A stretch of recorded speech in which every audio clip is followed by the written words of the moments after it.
Cyber ক্রাইমে একটা জিনিস না খুব প্রচলিত হয়েছে। দ্য উইকেস্ট লিঙ্ক হচ্ছে হিউম্যান বিং। এখনকার দিনে টেকনোলজির যে অ্যাডভান্সমেন্টে আমরা এসছি তাতে আদারওয়াইজ আপনার ডেটা কম্প্রোমাইজড হবে না যদি আপনি কোনো নিজের তরফ থেকে ভুল না করে বসেন বা খেটে কিছু যদি না করে থাকেন। তাহলে সস্তায় ওরকমভাবে কেউ যদি আপনাকে কিছু অফার করছে, জেনে রাখবেন দ্যাট ইজ এ স্ক্যাম।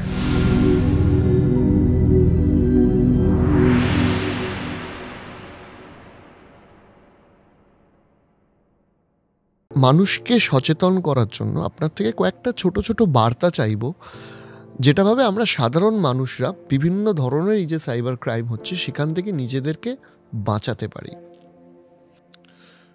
দেখুন, সাইবার ক্রাইমে একটা জিনিস না খুব প্রচলিত হয়েছে। সাইবার ক্রাইমে দ্য উইকেস্ট লিঙ্ক হচ্ছে হিউম্যান বিং, যে সেই কম্পিউটার বা মোবাইল সেটা ইউজ করছে। এখনকার দিনে টেকনোলজির যে অ্যাডভান্সমেন্টে আমরা এসছি তাতে আদারওয়াইজ আপনার ডেটা কম্প্রোমাইজড হবে না বা আদারওয়াইজ আপনার কোনো ক্ষতি হবে না যদি আপনি কোনো নিজের তরফ থেকে ভুল না করে বসেন। ভুলটা দু রকমের হয়। একটা হচ্ছে যারা ক্রিমিনাল তারা আপনাকে নয় প্রলোভন দেখাবে, দ্বিতীয় হচ্ছে নয় ভয় দেখাবে। এই দুটোর বাইরে কিন্তু কিছু হবে না। নয় আপনাকে একটা বলবে যে আমি একটা এমন ইনভেস্টমেন্ট স্কিমে আপনি আসুন যাতে আপনি যদি আজকে 5 টাকা দেন কালকে সেটা 10 টাকা হয়ে যাবে, তারপরের দিন আপনি 20 টাকা দিলে ওটা 40 টাকা হয়ে যাবে, তারপরের দিন আপনি যদি 4 লাখ টাকা দেন ওটা 8 লাখ টাকা। ওই যে 4 লাখ টাকাটা দেওয়া হবে 8 লাখ টাকা আর আসবে না। এটা হলো প্রলোভন। দ্বিতীয় হচ্ছে যেটা আজকাল খুব খুব প্রচলিত হয়ে গেছে, যেটাকে আমরা ডিজিটাল অ্যারেস্ট বলছি। সেটা হচ্ছে যে কেউ একজন আপনাকে ফোন করলো, কোনো একটা সংস্থার নাম দিল, দ্যাট কুড বি এনিথিং, করে বলল যে আপনার নাম কোনো একটা জায়গাতে দেখা গেছে, পাওয়া গেছে।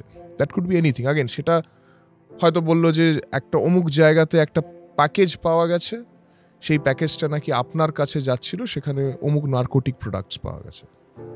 বা হয়তো কেউ বলল যে আপনার নামটা অমুক একটা কোনো তদন্ত হচ্ছে যেটা খুব পাবলিক ডোমেনে আছে, সেটাতে আপনার নাম পাওয়া গেছে।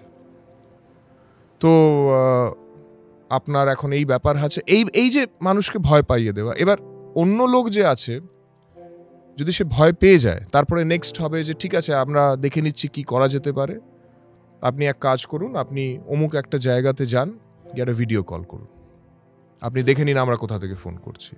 সেই ভিডিও কলটা যখন সে করবে, অন্য সাইডে দেখবেন একদম সুন্দর একটা পুলিশের সেট আপ নিয়ে এসে বসে আছে, just to make the person convinced করে। তারপরে নেগোশিয়েট করবে যে ঠিক আছে এটা আমরা একটু দেখে নেব, তাহলে আপনাকে এটা করতে হবে, ওটা করতে হবে। এই হচ্ছে ব্যাপার।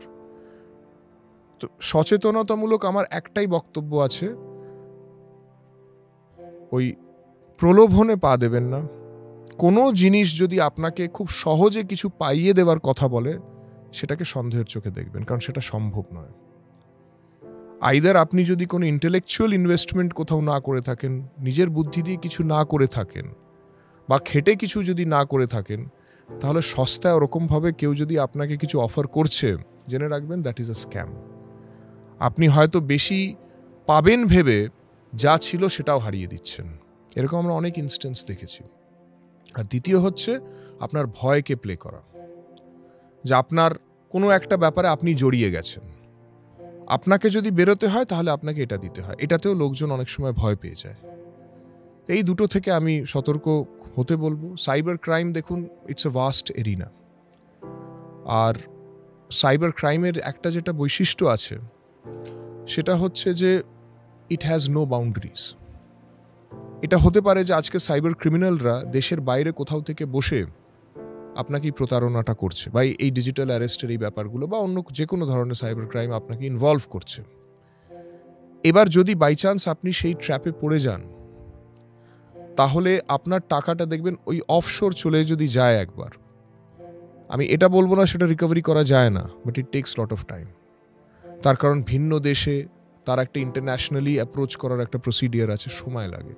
সেই সময়টা তখন মানুষের কাছে একটা খুব বড় প্রবলেম হয়ে যায়। সেই জন্যে খুব সচেতন থাকা দরকার।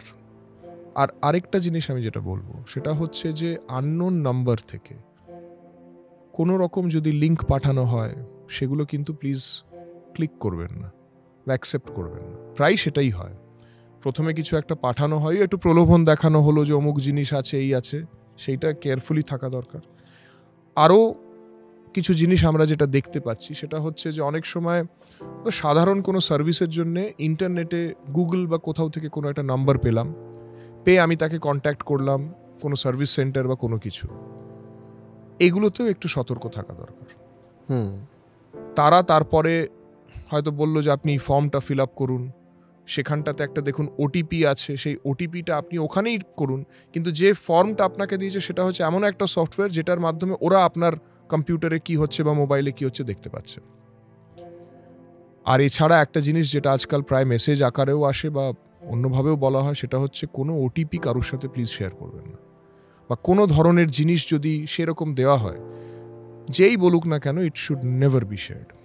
ব্যাংকিং ডিটেলস যদি কেউ চায়, কোনো কিছু যদি হয়, আপনি যে কোনো সময় আপনার ব্যাংকে গিয়ে জেনে নেবেন যে এইরকম কিছু চাওয়া হয়েছে কিনা। অনেক রকমের আমরা শুনি আজকাল, কেউ বলছে যে এক্ষুনি কারেন্ট কেটে দেওয়া হবে, আপনার ইলেকট্রিসিটি বন্ধ হয়ে গেছে।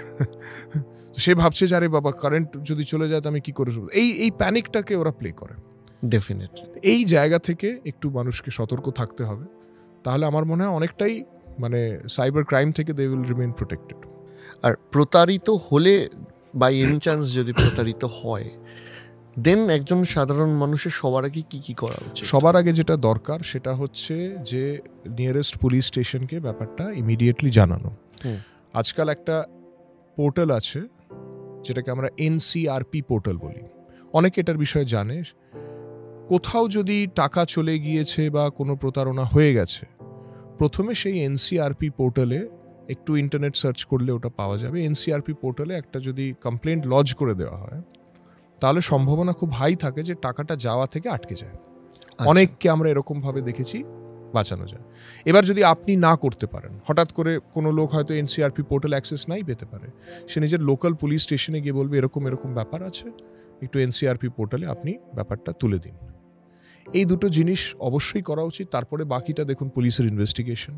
অনেক কেসেসে আমরা অনেক রিকভারি করতে পেরেছি, সেগুলো মানে বিধাননগর পুলিশ বা West Bengal police Facebook page, ওয়েবসাইটে প্রকাশও করা হয়, যেগুলো সেটা হয়েছে। অনেক লোককে we have been able to return back their money. কিন্তু একটা কথা আছে, prevention is better than cure. তো সেই জন্যে এই জিনিসগুলো একটু করা দরকার। যদি বাই চান্স কিছু হয়ে গেছে, ওয়েট করে লাভ নেই, ইনস্ট্যান্টলি গিয়ে আইদার ব্যাংককে বলুন, বা ব্যাংককেও বলা দরকার পুলিশ স্টেশনে প্রথমে, সঙ্গে ব্যাংককে জানানো যে এরকম এরকম ব্যাপার হয়েছে, যাতে ওই ট্রানজ্যাকশনটা ইমিডিয়েটলি ব্লক করে দেওয়া যায়।